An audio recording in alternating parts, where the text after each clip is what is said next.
Poverty is such a curse that, once inflicted, it destroys everything like leprosy. And when the responsibility of raising your children falls upon you, a person becomes ready to do anything.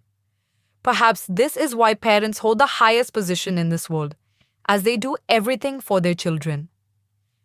Today, I am about to do something similar, and every moment feels like poison to me. Every step falters.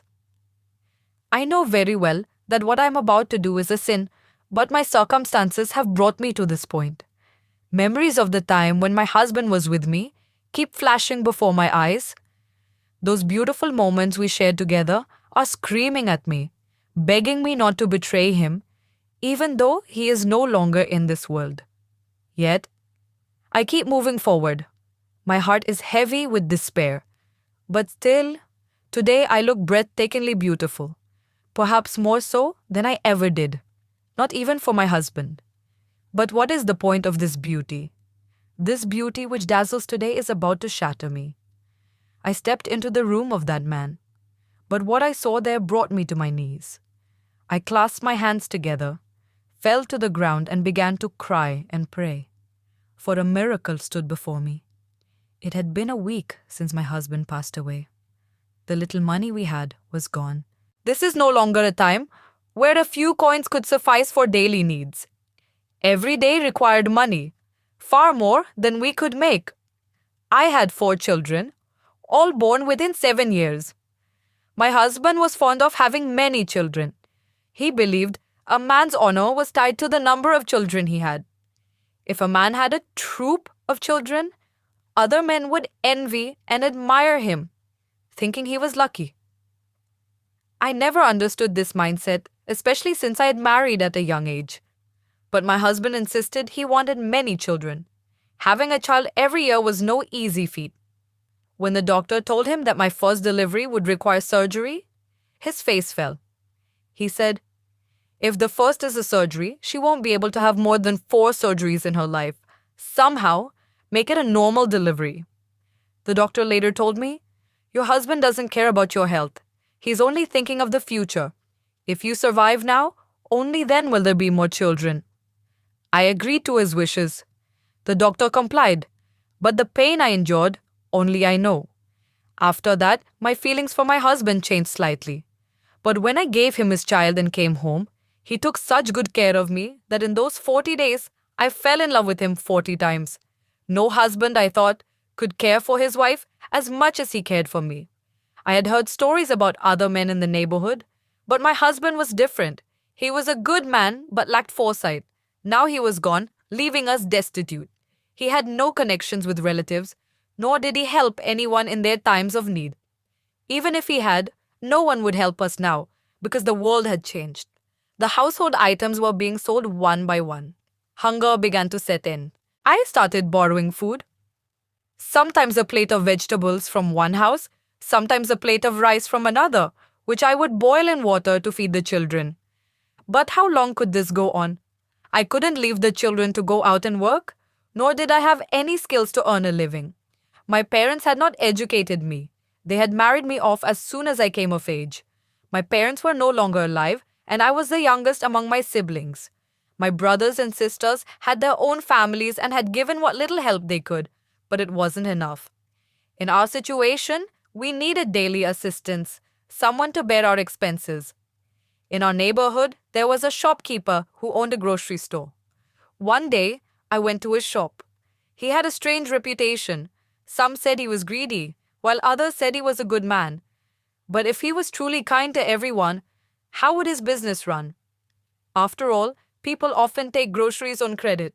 I had no money either. I stood there for a while, and he noticed me standing, but I pretended to make a list, thinking about what I needed to buy.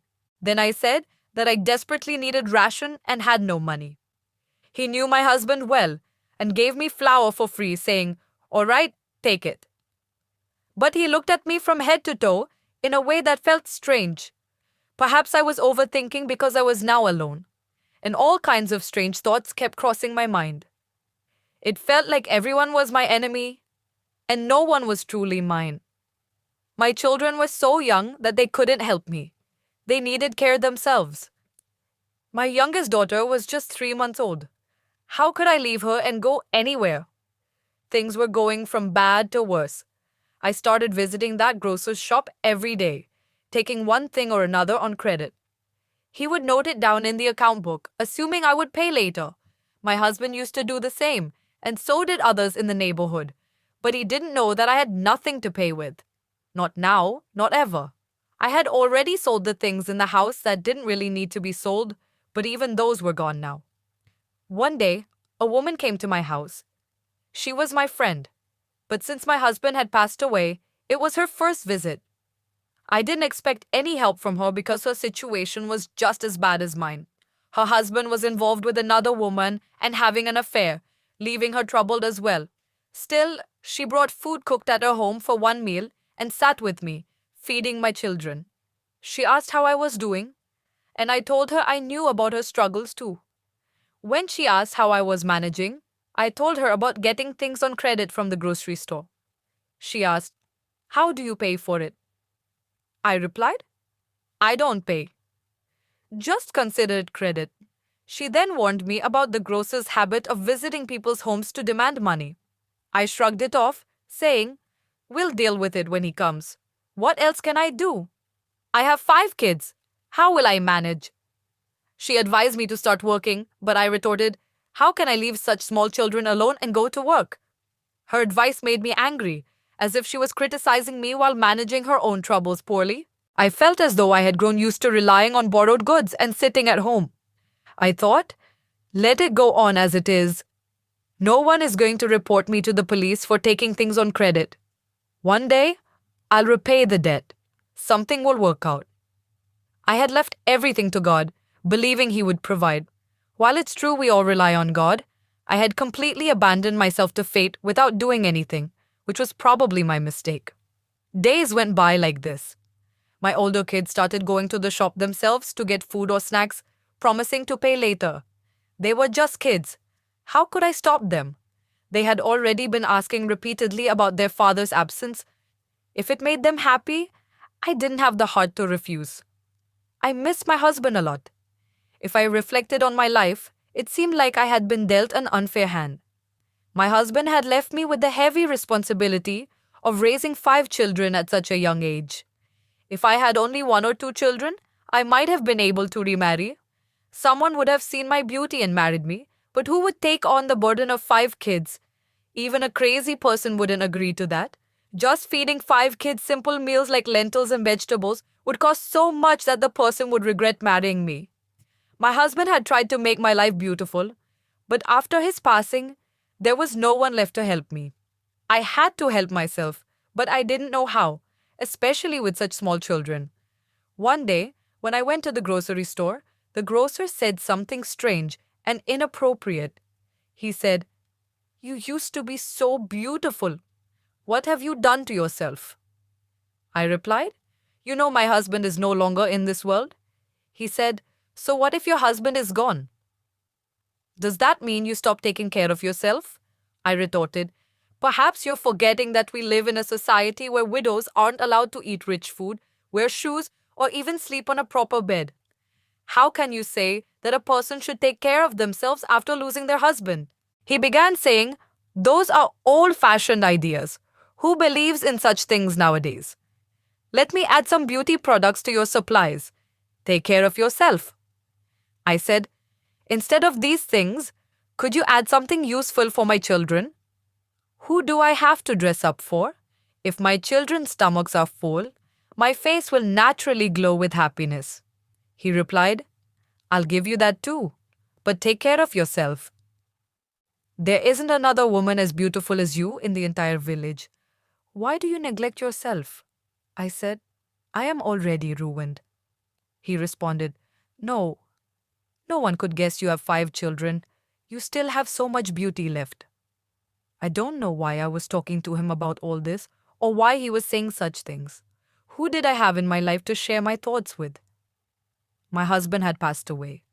Maybe my heart was so full that I ended up pouring it out to a stranger. It happens sometimes. Things you can't share with your loved ones you tell strangers because loved ones judge you while strangers don't. Perhaps that's why I acted this way, And that's what happened with me. But there was nothing improper about it. So what if I said something? When I returned home, I found that he had packed shampoo, cream, lipstick, powder, and such in the supplies. Should I use all this? In our village, people still talked behind others' backs. My husband hadn't been gone for very long. If I used those things, people would surely gossip about me. And I didn't want that. So I decided not to use them and thought of returning the items, but then I set them aside. The next day, when I went to the shop again, the shopkeeper looked at me closely and asked, "Why didn't you use any of the things I gave you?"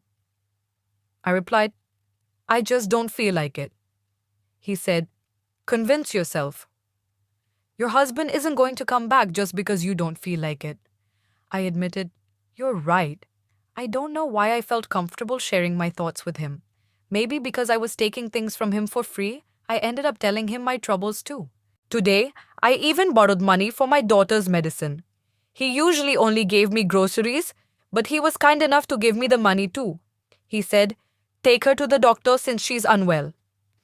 I took my daughter to the doctor, where a few women were sitting. The shopkeeper's name was Rajesh. One of the women said, 'She doesn't work, so where does she get the money to visit doctors and buy medicine for her daughters?' They spoke as though I were out enjoying myself in a park. Others chimed in, 'Yes, that shopkeeper Rajesh has been very generous to her lately. Normally he's so stingy that he wouldn't give anyone a single rupee, but he's been splurging on her.' It was unbearable to hear such things about myself, but I acted as if I hadn't heard them. Then the women raised their voices, clearly intending for me to hear. Sitting there became unbearable. When my turn came, I had my daughter checked, collected the medicine, and left quickly.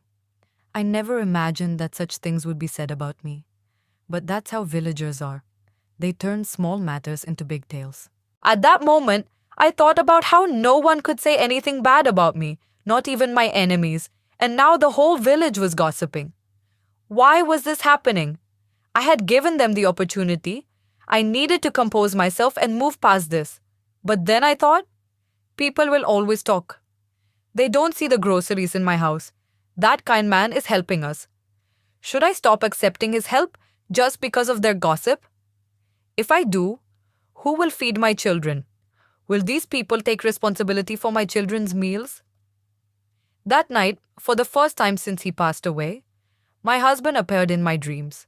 I said to him, "You didn't do right by me. I'm very troubled." He said, "Everything will be fine, but what you're doing isn't right." I was shocked and suddenly felt as though it wasn't a dream. He vanished before my eyes, and when I woke up, I was drenched in sweat. It was just a dream, but it was so strange. I couldn't understand what he meant by saying, "What you're doing isn't right." Dreams are said to be tricks of the mind. I had taken a lot of supplies from the shopkeeper. I thought of going to his shop again today, but I felt uneasy. So before leaving, I applied the lipstick he gave me, thinking he'd see it, feel pleased, and give me supplies without any other conversation. All her focus was on ensuring I used the items she had given me, so she wouldn't bring up the money. I was doing all this to get the supplies I needed, but I had no idea what was about to happen. I went to the shop, and he immediately noticed that I had put on lipstick. He saw it right away, and a smile appeared on his face. He said, "Wow, you look great today. You really look beautiful. Tell me, what do you need?" I was happy that my plan was working. I said, "The kids are growing up, and it's hard to manage with just a little ration." He replied, "The ration hasn't arrived yet. I haven't ordered new stock, but I'll give you whatever you need for now. After that, we'll figure out a proper solution. Why don't you take your monthly ration all at once? Coming here every day doesn't look good, and the villagers are starting to talk." I said, "Yes, the villagers are gossiping a lot. You're such a good person, helping me so much, but they still say bad things about us." He said, "That's how it is. When someone does good for others, the world uses them and talks behind their back. But don't worry about it." I was always amazed by how kind this man was. He gave me ration and other items for free. Then why did people say such bad things about him? Why did they say he would extract 4 times the value of anything he gave? They said he never helped anyone without some benefit to himself. But so far, I hadn't felt that way. Anyway, I got what I needed and headed home. I was desperate because I had taken so much from him that the debt had run into thousands. But when I reached home, my children were overjoyed to see all the things I had brought. Tears welled up in my eyes. At night, I would cry silently and pray, "Oh God, please forgive me. What have I done? I used my beauty to get what I needed. But what else could I do? No mother can bear to see her children go hungry. I had nothing else left. I had even sold off household items. No one was willing to help. People only offered words of sympathy, and sympathy doesn't fill stomachs. The gossip about me was spreading, and even my friend confronted me. She said, "I thought there was nothing going on, but now I feel you've gone astray." I felt like slapping her. I said, "There's nothing like that, and you're supposed to be my friend. How can you say such things?" She replied, "What else should I say? I talked about you with a few people, and they said bad things about you to me too. She used to visit me occasionally and bring little things, but she would also say things that hurt me deeply. Finally, I told her not to come to my house anymore. I said, 'If I need to meet you, I'll come to you.' She said, 'Fine, but I was the only one standing by you, and now you've pushed me away. That means you're in the wrong.' I replied, 'If you think I'm wrong, then stop coming here altogether.' He had told me to come the next day, as a stock would arrive, and we'd figure out a proper arrangement. When I went, I saw he had already prepared a lot of stuff: flour, oil, sugar, tea leaves, lentils, rice, everything for the entire month. I thought the stock had arrived, but he said, 'No, I set this aside for you.' I was shocked. I asked, 'All this?' He said, 'Yes, this is your monthly ration. I'll also give you vegetables, fruits, yogurt, and milk. And I'll give you some money too. Buy clothes for your kids. They're growing up and need clothes. Keep some money for yourself too. You'll need medicines and other things. You have 5 kids. Someone must fall sick occasionally, or there might be events to attend. I understand how hard it is to manage a household, and don't think I'll just forget about you after this. Whenever you come, if you need anything, I'll help you.' I said, 'That would be a huge favor. But you mentioned a proper arrangement. What did you mean by that?' He looked around to make sure no one else was at the shop. It was midday and quiet. Then he said, 'Look, I have something important to discuss with you. All this I'm giving you, but I can't give it for free. You'll have to do something for me.' I thought maybe he wanted me to do some important work, because I had heard that his wife was expecting a child. Perhaps he needed my help. I said, 'Yes. Whatever you say, I'll do it. Whatever help you need, I'm ready to provide.' He said, 'Listen to me carefully.' Then he told me something in such a way that it felt like smoke was coming out of my ears. I looked at him, stunned, but he spoke clearly, without any pretense. There was no joke or hidden meaning. It was straightforward. He said, 'My wife is about to have a child.' I replied, 'Yes, I heard from the women in the village.